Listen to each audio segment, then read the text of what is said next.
ఒక వశీకరణ, ఒక హస్త నిబంధన, ఒక చేతబడి, తర్వాత ప్రేమ, పెళ్లి, చదువు, ఉద్యోగం, వ్యాపారం, బిజినెస్ ఇలాంటి సమస్యలు ఉన్న వాళ్ళు అదేనైనా మీరు ఏమి చేసినా ఇప్పుడు ఎలా ఉంటుంది అంటే మన దగ్గర కస్టమర్లు వస్తే మన దగ్గరికి జనాలు అన్నది మన దగ్గరకు వచ్చే వాళ్ళు మనకి దేవుడి గుడికి భక్తులు అంటారు కదా, దేవుడి దగ్గరికి ఒక నమ్మకంగా ఒక భక్తులు అనేది పోతుంటారు. ఆ భక్తులు కొన్ని సమస్యల్లో ఉన్నప్పుడు ఒక గురువుని కలవడం, ఆయనతో మాట్లాడటం, ఆయనతో చేయడం అని ఒక మన దగ్గరికి జనాలు వస్తుంటారు. మన దగ్గరికి వచ్చే వాళ్ళకందరూ ఏం చేస్తామంటే మనము ఇట్లా తమలపాకు తీసుకుంటాం. ఈ తమలపాకు పైన ఇట్లా అంజనం వేస్తాం. అది ఆల్రెడీ వేసిందా, ఇప్పుడు వేస్తారా? వేసింది ఆల్రెడీ, ఇప్పుడు మీ ముందు చేసి ఇప్పుడు ఇక్కడ చేసిందే. ఇది ఒకసారి మళ్ళీ చేయండి. అట్లా ఇంకా చెప్తుండగా ఇది తమలపాకు అంజనం వేసి ఈ విధంగా చూసి దీంట్లో అందరి రాతలు భవిష్యత్తు దీంట్లో వచ్చేస్తుంది. నా భవిష్యత్తు అందులో చెప్పండి. కానీ నువ్వు చెప్తుగా ఉపేంద్ర నామం అంటే చాలా పెద్ద చక్రం. నీ బండికి ఎదురు లేదు, నీ ప్రయాణానికి తిరుగులేదు. ఇక నా బండి కానీ ఎదురు లేదు, నీ ప్రయాణానికి తిరుగులేదు. అందులో డీజిల్ లేదు. కానీ డీజిల్ భగవంతుడు పుష్టే లేదది.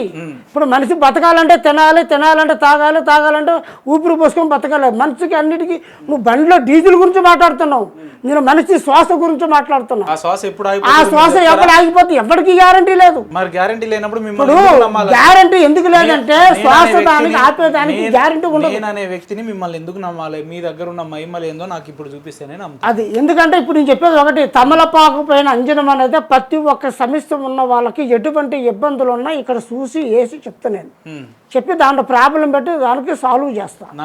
అది కానీ నీకు జాతకంలో మంచి రాత, మంచి విధానం, మంచి పొజిషన్ ఉంది, నువ్వు చాలా గొప్పవాడు అవుతావు. నీ అదృష్ట రాతాబలం, చక్కెర బలం చాలా నెంబర్ 1 పొజిషన్ ఉంది. ఇంకా నువ్వు ఎదుగుతావు, నాకు 100% నేను చెప్తున్నా. జరగబోయే దాంట్లో గొప్పవాడు అవుతావు. ఆ రాతలు అగబడుతున్నాయి నీ ముఖంలో, ఆ పేసు కట్టులోనే అగబడుతుంది ఆ కళ, లక్ష్మీ కళ. ఆ లక్ష్మీ కళలోనే చక్రం తిప్పేస్తాం. లక్ష్మీ కళ ముఖంలో కనిపిస్తుంది. తర్వాత అమ్మవారు అనుగ్రహం, ఎందుకంటే మనకి అమ్మవారు అనుగ్రహం అనేది ఒకటి ఉంటుంది అన్నమాట. అమ్మవారు అనుగ్రహం అంటారు కదా, ఇది అమ్మవారు ఏంటది నాగబంధన హస్తచక్రం అంటారు కదా, అమ్మవారిది. ఇది అమ్మవారి సంకల్పం, ఎప్పుడు ఇది అమ్మవారి దగ్గరే ఉంటుంది. కానీ మాకు అమ్మవారి అనుగ్రహం 10 నిమిషాలు అమ్మవారిని ఈ విధంగా మేము అనుకుంటాం అన్నమాట.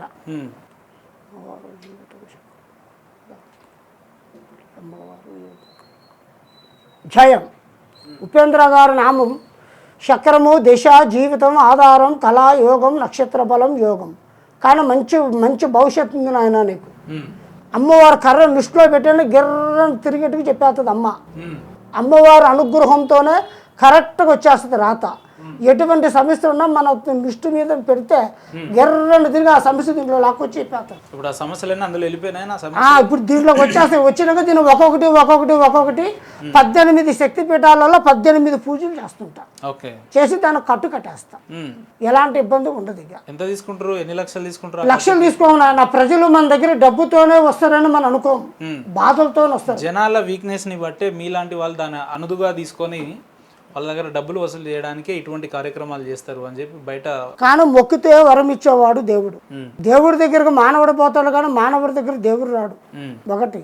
కానీ మనల్ని నమ్ముకోవడం వచ్చే భక్తులు మన మీద ప్రేమ, ఆప్యాయత, బాధలు, కష్టాలతో వస్తారు. నాకు ఒక డౌట్ ఉంది, మానవ పుట్టుగా పుట్టిన వాళ్ళందరూ దేవునితో మాట్లాడడం సాధ్యమా? దేవుడితో మాట్లాడితే దాని శక్తి ఉన్నవాడే మాట్లాడతారు. సాధ్యమా? ఒక గురువులు, ఒక పూజలో ఉన్నవాళ్ళు, పెద్ద గురువులు, అమ్మవారి సంకల్పం ఉన్నవాళ్ళు, ప్రతి ఒక్కరు ఆ శక్తి ఉన్నవాళ్ళు మాట్లాడతారు. దేవుడితో కొంతమంది శక్తులు ఉన్న వాళ్ళు మాట్లాడతారు, కానీ కొంతమంది మాట్లాడరు. ఇప్పుడు ఒక డ్రెస్ వేసుకొని, పంచ కట్టుకొని, కండ వేసుకొని రోడ్డు మీద తిరిగే కొంత సాధులు ఉంటారు. వాళ్ళందరికీ ఇప్పుడు వాళ్ళందరి లెక్క కూర్చొని చెప్పాలంటే వాళ్ళకి ఏం తెలియదు. ఎందుకంటే ఇప్పుడు అన్నం పెడతారు. జాతకాలు చెప్తుంటారు కదా గురుగారు, మీ జాతకం ఎప్పుడన్నా మీరు చూసుకున్నారా? మా జాతకం అది ఇదేగా, తాతల తండ్రుల కానుంచి మేము చేసే పని ఇది, మేము చేసుకునే విధానం ఇదే. అమ్మవారి ఏ పని చేతగాక ఈ వృత్తిని ఎంచుకున్నారని చెప్తా నేను. లేదు, మాకు అమ్మవారి సంకల్పం ఉంది కాబట్టి, మా జాతక తాతల ముత్తాతల కానుంచి పరంపరం కానుంచి ఉన్న పని కాబట్టి మేము చేస్తుంటాం. నేను చేసే పూజలు కూడా మా వాళ్ళు గుళ్ళల్లో చేయను, 18 శక్తి పీఠాలలో చేస్తాం. ఎటువంటి సమస్యకైనా 100% పరిష్కారం. చేతబడిని నిర్మూలిస్తారా మీరు? చేతబడి మేము తీసేస్తాం. చేసిన ప్రాబ్లం ఎవరైనా చేతబడి ఆరోగ్యం బాగలేకుండా వస్తే ఒకసారి మళ్ళీ అడుగుతున్నా, చేతబడులు తీస్తారా? తీసేస్తాం. చేతబడులు ఉన్నాయా? చేతబడి ఎందుకు లేదు? మనిషికి చేతబడి ఎందుకు లేదంటే ఇప్పుడు నువ్వు అడిగిన దానికి చెప్తున్నా. చేతబడి అనేది ఉంది, కానీ కొన్ని సమస్యల్లో ఉన్న వాళ్ళు కొంతవరకు ఆరోగ్యంగా మంచిగా అనుకూలంగా అన్ని విధాలుగా ఉన్న వాళ్ళు సడన్గా పడిపోతారు. అది వయసుకి కొద్దిగా పెద్దతరము చిన్నతనం అని ఉండదు. చేతబడి చేసిన వాళ్ళు చెప్పి చేయరు, చేసేస్తారు. చేసిన తర్వాత కొద్ది రోజులు పోయినాక ఏమవుతుందంటే సడన్గా ఆరోగ్యం దెబ్బతింటుంది. ఆరోగ్యం దెబ్బతింది కదా, కాళ్ళు చేతులు ఒళ్ళు బాగలే ఆరోగ్యమైన హాస్పిటల్ పోతాడు. ఆడ సరైన ట్రీట్మెంట్ ఉండదు. మందులు వేసుకుంటాడు, గోళీలు వేసుకుంటాడు, అన్నీ వేసుకుంటాడు. ఏది చేసినా చెట్టు కావట్లే. ఏమిటి ప్రాబ్లం నాకు ఇది అనుకొని డైరెక్ట్గా సరే ఎట్లా ఏంటి విధానం, మరి ఇంత ఖర్చు అయినా కూడా ఆరోగ్యం బాగుంటలే అని మాలాంటి గురువుల దగ్గరకు వస్తారు. మాలాంటి గురువుల దగ్గరకు వచ్చినప్పుడు గురువు గారు నాకు ఆరోగ్యం బాగుంటలే, నాకు గత 2 సంవత్సరాలు కానీ 3 సంవత్సరాలు కానీ ఇబ్బంది పడుతున్నా, ఒకసారి చూడండి గురువు గారు, చూసి చెప్పండి గురువు గారు అని చెప్పి అంటారు. నాకు తెలిసిన ఒక వ్యక్తి ఉన్నాడండి, అతనికి గత 10 సంవత్సరాలుగా 7-8 సంవత్సరాలుగా వెన్ను నొప్పి ఉంది, బ్యాక్ బోన్ పెయిన్ ఉంది. అన్ని హాస్పిటల్ పోయినాడు, అన్ని ట్రీట్మెంట్ చేసుకున్నాడు, అన్నీ చేస్తున్నాడు, తగ్గుతలేదు. మీ దగ్గరికి వస్తే దాన్ని నయం చేస్తారా? చేస్తా. అది ఒకటి, దానికి తమలపాకు పైన అంజనం వేసి అది చేతబడా కాదా, చేశారా చేయలేదా, అది ఏ నొప్పి ఏ ప్రాబ్లం. చేతబడులు అనేవి లేవని నేను చెప్తుంటే మరి అది లేవని అనుకోవద్దు. చేతబడి అన్నది ఉన్నది. ఒక 2 నిమ్మకాయలు, 2 పచ్చిమిర్చిలు, 2 కోడిగుడ్లు ఉంటే దాని చేతబడిని ఎట్లా అంటారు? అట్టను దాన్ని మాంత్రికుడు ఒక మంత్రంతో గుచ్చుతాడు. ఒక మాంత్రికుడు అతని వస్తువులు తల వెంట్రుకలు కానీ, ఒంటి మీద ఉన్న బట్ట కానీ, ఫోటో కానీ, అరికాలు గోరు కానీ ఇలాంటి అవయవాలు దొరికినప్పుడే దాన్ని ఒక్కొక్క దాన్ని గుచ్చి గుచ్చి గుచ్చి గుచ్చి చేస్తారు. గుచ్చిన దాన్నే చేతబడి. చేసిన 1 సంవత్సరం 6 నెలలు దాకా బాగానే ఉంటాడు, తర్వాత పడిపోతాడు. పడిపోయినంటే పచ్చిపోతం రావడం, పక్కపోతం రావడం, ఇటు పక్కకు పడిపోవడం, ఇక ఇదే జరుగుతుంది ఆయన జీవితంలో. కానీ ఆయన నమ్ముకున్న భార్య పిల్లలు కుటుంబం రోడ్డు మీద పడిపోతుంది. నా భర్తకి ఏమి రాని సమస్య వచ్చింది, ఎందుకు ఈ బాధ వచ్చింది, దేవుడానికి ఏమి అన్యాయం చేసినా, అమ్మానికి ఏమి అన్యాయం చేసినా దేవుడి దగ్గర వచ్చి నా భర్త బాగుండాలి, ఆరోగ్యంగా ఉండాలని కోరుకుంటుంది భార్య. అర్థంతరమేగా. అలాగనే మనిషి జీవితంలో ఎప్పుడు ఏం జరుగుద్దో, ఎప్పుడు ఎవరి చేతులు ఏది ఉంటుందో కూడా తెలియదు. మీ దగ్గర శక్తులు ఉన్నాయి అని మేము నమ్మాలి అని అంటే మీ దగ్గర ఉన్న ప్రత్యేకతల ద్వారా మీ శక్తులు మాకు చూపించగలుగుతారా మీరు? మీకు శక్తిగా ఇప్పుడు శక్తి పరంగా ఇప్పుడు తమలపాకు అంజనం వేసి చెప్పేది ఒకటి మనిషి విధంగా. అమ్మవారు నిష్ణ, అమ్మవారు కర్ర తీసుకొని తల విధంగా నిష్ఠ పెట్టి చెప్తే అమ్మవారు గిర్రని తిరిగి చెప్పేస్తుంది. 2 మూడోది వచ్చి అమ్మ విధానం. అమ్మ విధానం అంటే అంబ తెలుసుగా, ఇది స్థూలం, ఇది నిమ్మకాయ. ఈ నిమ్మకాయ ఏం చేస్తుందంటే ఈ స్థూలం మీద ఉన్న అమ్మవారికి ఒక శక్తివంతమైన నిమ్మకాయ గిర్రన తిరుగుతుంది. అమ్మవారి ఆజ్ఞ బలం, చేతబడి బలం, శూన్య బలము, వ్యాపార బలము, బిజినెస్ బలము, ఏదైనా చక్కెర వేసినప్పుడు ఆ చక్కెరం పైన ఈ తమలపాకు పైన ఈ నిమ్మకాయ ఇలా పెడితే గిర్రన వచ్చేస్తుంది. ఇప్పుడు తిరిగిందా మరి? తిరుగుతుంది. అది అంజనం పేరు మీద ఎవరి పేరు మీద వేసినా గిర్రని తిరుగుతుంది. చక్కెరం వేస్తే గిర్రని వచ్చేస్తుంది. ఎందుకంటే ఇది అమ్మవారి అనుగ్రహం గలది, ఇది దైవ సృష్టి గలది. ఈ అమ్మవారి దగ్గర ఉంటుంది ఎప్పుడు. కానీ అమ్మవారు అడిగినప్పుడు అన్ని విధానాలకు చెప్పేస్తుంది అమ్మవారు. ఇప్పుడు అది నిమ్మకాయ తిరగాలి, నిమ్మకాయ తిరగాలి. ఇప్పుడు తిరగాలి అంతే, తిప్పుదాం.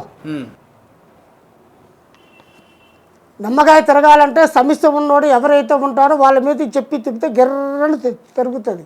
కానీ మన దగ్గర ఉన్న వాస్తవం ఏమంటే ఉన్నది ఉన్నట్టు చెప్తాం, ఉన్నదానికి చేసి పంపిస్తాం. ఎటువంటి సమస్యలైనా మంచి విధంగా చేసి మనతో నమ్ముకొని వచ్చిన భక్తులకి నమ్మకంగా చేసి పంపిస్తాం. ఎట్లా సమస్యలు మీరు ఎట్లా పరిష్కరిస్తారని నా అనుమానం. అసలు దానికి చెప్తుగా ఇప్పుడు వ్యాపార సమస్య, వ్యాపారానికి వ్యాపారం పూజలు ఉంటాయి. ఒక వ్యక్తి బిజినెస్ లో 1 కోటి రూపాయలు లాస్ అయితే ఆ లాస్ అయిన వ్యక్తి మన దగ్గరికి ఎంతో మంది దగ్గర స్వాముల దగ్గర పోయి తిని మన దగ్గరకు వచ్చిన నా దగ్గర ఉన్న పవర్తో నేను చేసి పంపిస్తాను. ఎందుకంటే ఇప్పుడు వ్యాపార పరంగా, ఉద్యోగ పరంగా, చదువు పరంగా, లక్ష్మీ పరంగా, కుటుంబ పరంగా, ఆరోగ్య పరంగా సమస్యలతో బాధపడే వాళ్ళు నూట్లో భూమి మీద 100 మంది, లక్షల కోట్ల మంది ఉన్నారు. ఉన్నోడు ఉన్నాడు, లేనోళ్ళు ఉన్నారు. లేనోళ్ళు ఉన్నారు. అంతా మన వాళ్ళే అనుకోండి, మనం పోతాం. కానీ ఉన్నోడుగా ఉంటున్నాడు, పేదోడిగా ఉంటున్నాడు. జనాల్ని అదే అంటున్నా, జనాల సమస్యల్ని వీక్నెస్ గా తీసుకొని వాళ్ళ జీవితాలతో ఆటలు ఆడుతున్నారు. మీలా వాళ్ళు జీవితాలతో ఆటలాడేవాడైతే స్వామే కాదు, గురువే కాదు. సమస్యలతో వచ్చిన వాడికి చేసి పంపిడమే మన ధర్మం.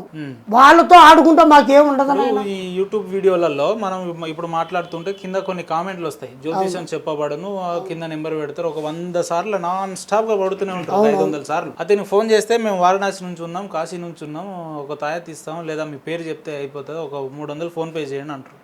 వాళ్ళని ఏమనాలి?